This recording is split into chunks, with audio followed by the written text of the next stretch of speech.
Hey writers, welcome to lesson 5 for Writers Workshop. Let's work on our drafts and trying to work on developing our writing. So our objective for this lesson is I can develop my writing with description, dialogue, emotions, and paint the scene for my reader. Remember, when we're writing, we're going to use both summary mode and story mode as we write our memoirs. This is the topic of mine, which we'll look at as an example. And let's just review what summary mode and story mode are. All right, so let's review. Summary mode, that's going to happen in our writing, right? We need both of these in our memoirs. But summary mode, like when you're writing, often covers larger periods of time. For example, if you're going to write about your day, if you're writing kind of like summary mode, it could be written in a paragraph. Whereas if you wrote that in story mode, it would be way longer. It would probably be a few pages. That's because you would include way more detail. Summary modes do not include that much detail, and they can also be helpful for telling your reader big ideas and important background information.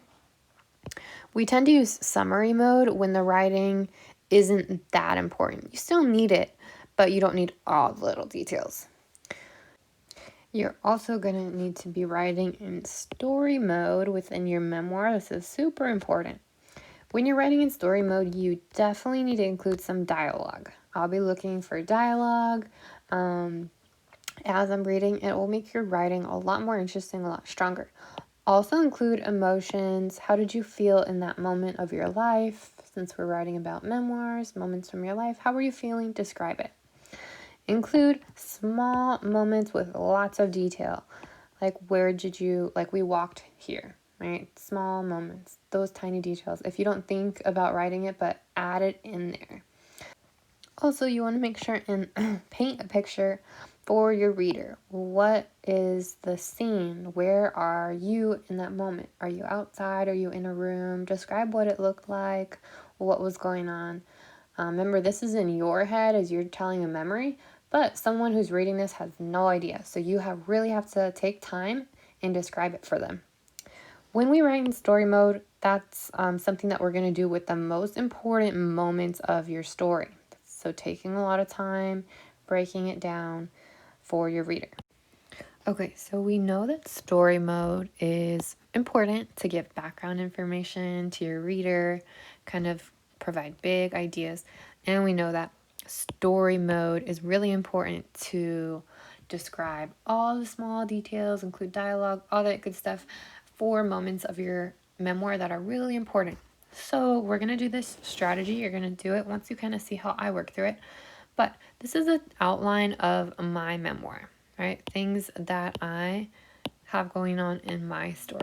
Take a second real quick, read these, and which do you think are going to be my important story mode moments?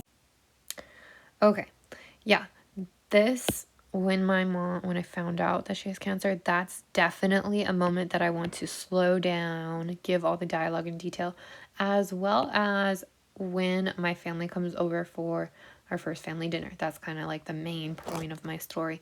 And I definitely want to slow that moment down, that kind of afternoon, include dialogue, small detail, all that stuff. These moments are important, but I can kind of cover them with a little bit less detail and more kind of big idea kind of stuff. So let's see what my writing looks like. Okay, so you already have a draft and maybe this is our revision step, right? Let's make sure that we're writing sometimes in summary mode, sometimes in story mode. So remember, for summary mode, that's just because there's some moments that aren't necessarily as important, but you still need to provide information to your reader. So you can write these parts with not as much detail. Big idea, big picture. So that's where I give background information. That's that kind of moment. And this is more background information in the beginning of my story right here. So those first two paragraphs were really kind of background information for my reader. And then I transition I want my story to move on to the moment that I found out my mom has skin cancer. But that was a really big, important moment in my writing. And look how small it is. All right, let's take a pause real quick and let's look closer at this section on the next slide. It's going to have the same text. All right, I know that this is a really important moment of my story. And this is what I have written. I want to make sure that important moments are written in story mode, not in summary mode. So maybe I need more detail. Let's check it out. Okay. When I was in high school, I found out my mom had skin cancer. My parents told me and my sister after dinner one day. They said, "We have something to tell you." It seemed serious. They told us that my mom has skin cancer and that she has to have surgery to get it off her leg.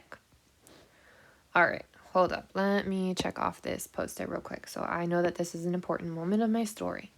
Did I write with dialogue? No, there's no dialogue in there. I mean, I said my parents told me, but that's not really dialogue. Do I have small details? Nope. Did I paint a picture of what's going on to paint like a scene for my reader? Not really. And did I describe how I was feeling?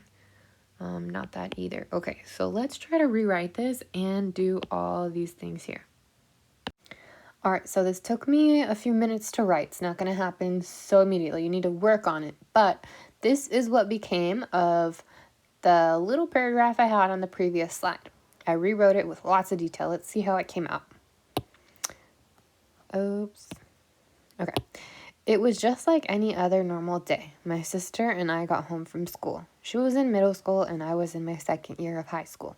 We did our homework and helped my mom set the table for dinner. My parents went in the other room to talk about something important while my sister and I finished our job. My sister was always the most talkative at the dinner table, but my parents were especially quiet this night. We were almost done eating when my dad said, "Girls, your mom and I have something we need to tell you." My heart started pounding. I felt so nervous. Mom has cancer. I was so confused and in disbelief. Grandma? Sometimes my dad calls our grandma Mom in front of us. I thought he must be talking about her. "No, Mom, your mom. The doctors found some skin cancer on her leg when she went in for a visit," my dad responded, both of their eyes on the point of dropping tears. Okay, so let's see how that one checks out. Did I write in story mode? I have dialogue, definitely. I included small details, right? Like what year in high school we were, what were we doing, working on homework, setting the table for dinner. Details like how my sister is so talkative.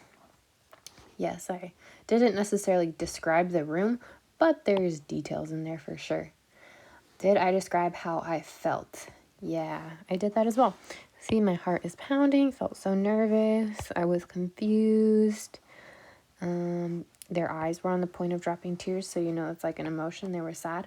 Look at all these things that I included in my writing and how much longer it became and more detailed and stronger. All right, so always remember that writing is a process. You edit, revise, rewrite. So this is part of our revising. You should probably already have a draft. And right now we're just taking a second to really evaluate our writing. So remember, this is what I did and this is what you're going to do in a second. Make a kind of an outline or a timeline. What events or information are you going to include in your memoir? You should probably have at least 5 or so. And then 2 of those moments need to be moments that are really important to your memoir that you're going to write in story mode with all those little details. All right, so it's your turn now. You're going to do the same process. This is all part of the writing, revising, editing process. All right, so posted out your story, kind of identify moments, parts of your story that are important to include for your reader to understand, and just like the important moments of your story, right? The main part should probably go somewhere towards the end because that's the climax is usually towards the end of the story. And then we have our reflection moment. So fill this out according to how your story is. Remember that we already kind of did some brainstorming. That was before we even started writing. This is just another step that I want us to do to help strengthen our writing. So refer to this if it's helpful for you, or else you're going to just go ahead and post it out. Like I said on the last slide, you're going to ask yourself, really important here, what are the most important moments in my memoir? The main part, like what you're writing about, might be somewhere towards the end. If you're writing about your trip with your family, then a moment that's important in the beginning will probably is going to be like, how did you find out you were going? Who told you? How were you feeling? Describe that whole moment. Then you're traveling to your destination. Maybe you arrived, and then this is the main part, you enjoying your trip. So it will look different for everyone's, but the main part is usually towards the end. So you should at least have 2 important moments of your memoir. I can't wait to see how these turn out. I am so excited. Keep writing, y'all.